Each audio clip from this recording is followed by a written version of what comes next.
Hi hello నమస్తే. ఈరోజు వీడియోలో inter supplementary and improvements exam అసలు రాయాలా, సారీ సప్లిమెంటరీ అంటే ఖచ్చితంగా రాయాలా అనే క్వశ్చనే ఉండదు, సబ్జెక్ట్స్ పోతాయి కాబట్టి. ఇంప్రూవ్మెంట్స్ అనేది రాయాలా, వేస్ట్ అన్నట్టు చాలామంది అనుకుంటున్నారు. ఎలా అంటే లైక్ ఇంటర్ మార్క్స్ ఎక్కడ యూజ్ అవుతాయని ఈ మాటలు నేను రెగ్యులర్గా వింటున్నా. లైక్ స్టూడెంట్స్కి ఎవరికైనా అడిగి ఇంప్రూవ్మెంట్స్ రాస్తున్నారా అని అన్నప్పుడు ఈ మార్క్స్ ఎక్కడ యూజ్ అవ్వవంట కదా. లైక్ అంటే చెప్పేవాళ్ళు కూడా యూజ్ అవ్వవనే చెప్తున్నారు.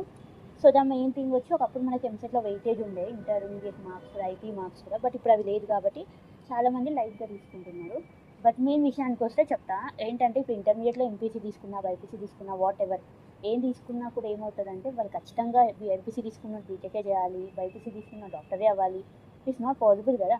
అంటే ఫైనాన్షియల్గా మంచిగా ఉండి లైక్ అన్నీ మంచి ర్యాంక్స్ వచ్చి కష్టపడి ఇలాంటి వాళ్ళు ఖచ్చితంగా బీటెక్ సైడే పోతారు. బట్ కొందరు అనుకోని సిచ్యువేషన్స్ వల్ల వేరే సైడ్ వెళ్ళే వాళ్ళు ఖచ్చితంగా ఉంటారు, డిగ్రీ సైడ్ కానీ వాట్ ఎవర్ వాళ్ళకి నచ్చిన రూట్ల సైడ్ వెళ్ళే వాళ్ళు. And after intermediate in case మీరు డిగ్రీ సైడ్ కనుక వెళ్తే there are number of scholarships ఉంటాయి. అంటే నాట్ ఓన్లీ డిగ్రీ బీటెక్ వెళ్ళినా కూడా ఉంటాయి. అందులో చాలా వరకు ఏంటంటే ఈ మెరిట్ని బేస్ చేసుకుని ఉండే స్కాలర్షిప్లు చాలా ఉన్నాయి. మెరిట్ బేస్డ్ స్కాలర్షిప్ అనమాట. ఎస్ఎస్సీలో కానీ ఇంటర్లో కానీ వచ్చిన మార్క్స్ని బేస్ చేసుకొని వచ్చే స్కాలర్షిప్స్ అయితే చాలా ఉంటాయి. అందులో వన్ ఆఫ్ ది స్కాలర్షిప్ గురించి నాకు తెలుసు, ఎన్పిఎస్ స్కాలర్షిప్ అన్నది. ఈవెన్ అది నాకు కూడా నా ఎంఎస్సీలో వచ్చింది. మంచి అమౌంటే వస్తుంది స్కాలర్షిప్ కూడా. అంటే మన స్టేట్ స్కాలర్షిప్తో పాటు ఈ సెంట్రల్ నుంచి కూడా మనకి ఇదైతే వస్తుంది. దీనివల్ల మనకు మంచిగా లైక్ ఫైనాన్షియల్గా కొంచెం ఏమంటారు వెనుకబడి ఉన్న వాళ్ళకి ఇది చాలా మంచిగా యూజ్ అవుతుంది. అండ్ వన్ మోర్ థింగ్ ఏంటంటే, ఇప్పుడు ఈ 1 మంతే కదా మనం సప్లీ ఎగ్జామ్స్ కానీ ఇంప్రూవ్మెంట్ టైంలో మనం ప్రిపేర్ అయ్యేది. ఈ 1 మంత్ మీకు చాలా బిజీ షెడ్యూల్ ఉంది. మీకు వేరే మేము ప్లాన్ చేసుకున్నాం, వేరే కోర్సెస్ నేర్చుకుంటున్నాం, వేరే క్లాసెస్ ఉన్నాయి, మెయిన్స్ క్లాసెస్ వింటున్నాం, మా టైం టేబుల్కి ఇది డిస్టర్బెన్స్గా ఉంటుంది అన్న వాళ్ళు మాత్రం రాయకండి. మీకు ఆల్రెడీ బెటర్ మార్క్సే వచ్చాయి, 460 అబోవ్ వచ్చి ఉంటాయి మోస్ట్లీ. అలాంటి వాళ్ళు రాయకండి. బట్ ఎవరైతే కొంచెం తక్కువ మార్క్స్ వచ్చి టైం వేస్ట్ చేస్తున్నారు ఎట్లయినా, ఇప్పుడు చాలామంది సమ్మర్ అని కాలేజ్కి రారు, colleges even online classes conduct చేసినా వాళ్ళు వినరు.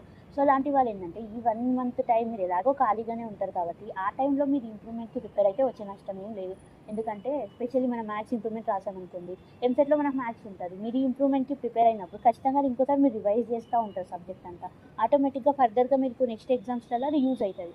ఇది పర్సనల్గా నా ఒపీనియన్, నేను ఏమైనా ఎక్స్పర్ట్ అని మీకు చెప్పట్లేదు. చాలామంది గొప్ప గొప్ప వాళ్ళు కూడా చెప్తున్నారు లైక్ ఐపీ మార్క్స్ అంత ఇంపార్టెంట్ కాదని చెప్పే వాళ్ళు ఉన్నారు, రాయండి అని చెప్పే వాళ్ళు ఉన్నారు. But in my point of view నేను చెప్పాలనుకుంది ఇది. నాకు సడన్గా ఎందుకో ఈ మెరిట్ స్కాలర్షిప్స్ గురించి గుర్తొచ్చింది. అందరు బీటెక్ సైడే బోర్ కదా. ఇప్పుడు మనకి అవకాశం ఉంది. ఇప్పుడు ఏంటంటే 1 మంత్ ఉంది, 1 మంత్ తర్వాత ఎగ్జామ్సే ఉంటాయి అంతే. సో సింపుల్గా ఇప్పుడు కష్టపడినా ఒక మార్క్స్ పెరిగితే సంతోషమే కదా, మంచి స్కోర్ అయితే మనకు మంచి పర్సంటేజ్ అయితే వస్తుంది. లేదు మేము ఇట్లా బిజీ షెడ్యూల్ ఉందన్న వాళ్ళు మీరు స్కిప్ చేసుకోవచ్చు. అండ్ వన్ మోర్ థింగ్ ఏంటంటే, సెకండ్ ఇయర్లో మనం ఫుల్ ఫ్లెడ్జ్డ్గా ఎట్లా అంటే మెయిన్స్ పైన కానీ ఎంసెట్ పైన కానీ వీటిపైన ఫోకస్ చేస్తాం.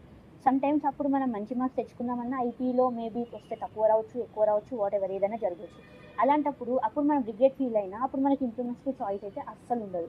అదే ఫస్ట్ ఇయర్లో అనుకోండి మీకు ఇంప్రూవ్మెంట్కి చాయిస్ ఉంది. ఇప్పుడు తర్వాత చాయిస్ లేదని బాధపడేదాకన్నా ఇప్పుడు ఉన్న అవకాశాన్ని యూజ్ చేసుకోవడం బెటర్ అని నా ఒపీనియన్. కాబట్టి వీలైనంత వరకు మీకు కాన్ఫిడెన్స్ ఉంది, చాలా తక్కువ మార్క్స్ వచ్చాయి, కొంచెం మంచి పర్సెంటేజ్ వస్తుంది అనుకున్న వాళ్ళు ఖచ్చితంగా ఇంప్రూవ్మెంట్ రాయండి అని నేనైతే చెప్తాను. ఎందుకంటే మోస్ట్లీ స్టూడెంట్స్ని చూస్తున్నాం, సగం కన్నా ఎక్కువ మంది అసలు ఇంట్రెస్టెడ్గానే లేరు. ఈ ఆన్లైన్ క్లాసెస్ కానీ మెయిన్స్ క్లాసెస్ కానీ సమ్మర్లో క్లాసెస్ అంటేనే పిల్లలు కొంచెం ఇంట్రెస్ట్ చూపించారు కదా.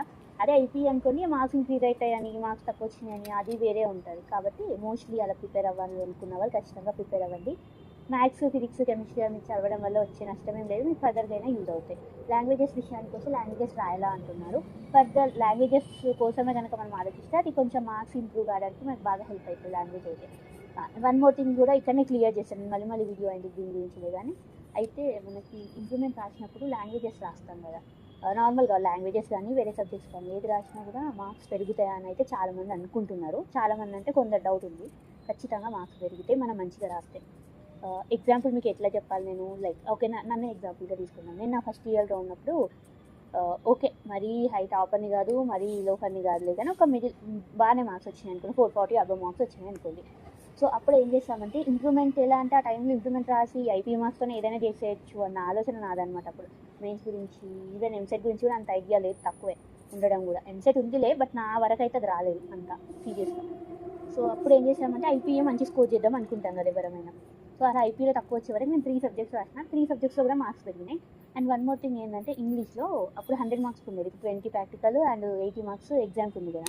అలా కాకుండా 100 పేపరే ఉండేది. 100కి నాకు 93 వచ్చాయి. 93 మార్క్స్ వచ్చాయి, నాకు మంచిగా గుర్తుంది ఫస్ట్ ఇయర్లో. 93 వస్తే నాకు తక్కువ వచ్చాయని రాశాను. అప్పటికి బేసికల్లీ ఆమె తెలుగు మీడియం స్టూడెంట్. సో నాకు కొంచెం భయం ఉండే ఇంగ్లీష్ అదంతా అనేది. బట్ ఎట్లనో ఇంగ్లీష్ మీడియం తీసుకొని ఓకే బాగానే స్కోర్ చేసినా అనిపించింది అట్ ప్రజెంట్ ఆ టైంలో అయితే.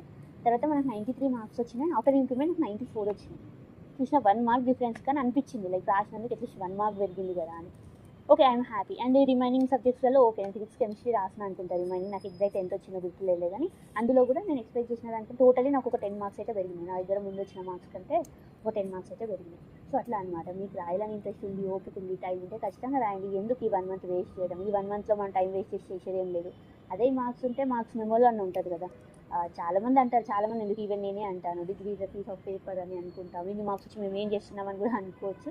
బట్ ఒక టైంలో మనకు అవి కూడా యూజ్ అవుతాయి. మనం ఖాళీగా టైం పాస్ చేసే బదులు రాస్తే పర్లేదు కదా. సబ్జెక్ట్ రివైజ్ చేసినట్టు ఉంటుంది, ఈవెన్ మార్క్స్ పెరిగినట్టు ఉంటుంది. ఫర్దర్గా మెరీ స్కాలర్షిప్స్కి కూడా మనం ఎలిజిబుల్ అయితే అవుతాం. చాలామంది తెలియదు మెరీ స్కాలర్షిప్స్ గురించి, అందుకే నేను స్పెషల్గా చెప్తున్నా. ఈవెన్ మనం ఇంటర్లో ఉన్నప్పుడు మరి మంచి మార్క్స్ వస్తే డిగ్రీలో మనకు మెరీ స్కాలర్షిప్ ఉంటుంది 3 years.